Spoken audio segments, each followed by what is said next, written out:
المنتخب الجزائري هذه في الجولة الثالثة سيواجه غينيا، وذلك في إطار كأس إفريقيا للمحليين التي تقام حاليا بين كينيا وأوغندا وتنزانيا. إخواني الكرام، أخواتي الكريمات، أهلا وسهلا ومرحبا بكم معنا من جديد في حصة موجز أخبار الكرة الوطنية والإفريقية، هذه المرة من أدغال إفريقيا، من وسط إفريقيا بين كينيا وأوغندا وتنزانيا. ننقل لكم الحدث لتكتمل عندكم الصورة.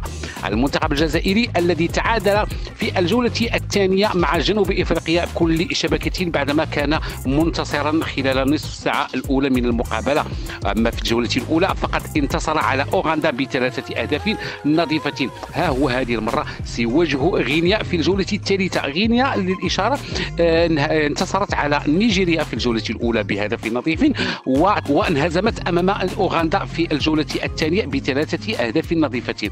خواتي كنتي جديد معنا في القناه، ما تبخلش بالضغط على زر الاشتراك، محتاجين اشتراكاتكم وكذلك تفاعلكم مع هذه القناه المتواضعه، وخليوا لنا لايكات. وبعجاله نعود للموضوع.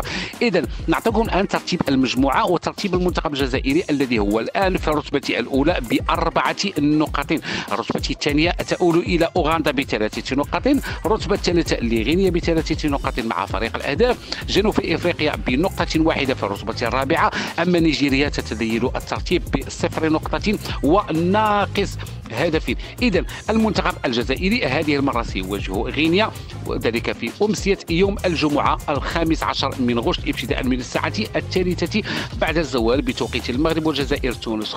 وتنقل المقابلة على قنوات البين سبور اتش. لم يبقى لي اخوتي إلا أن أشكركم جزيل الشكر على وفائكم. دمتم في رعاية الله وحفظه، إلى اللقاء.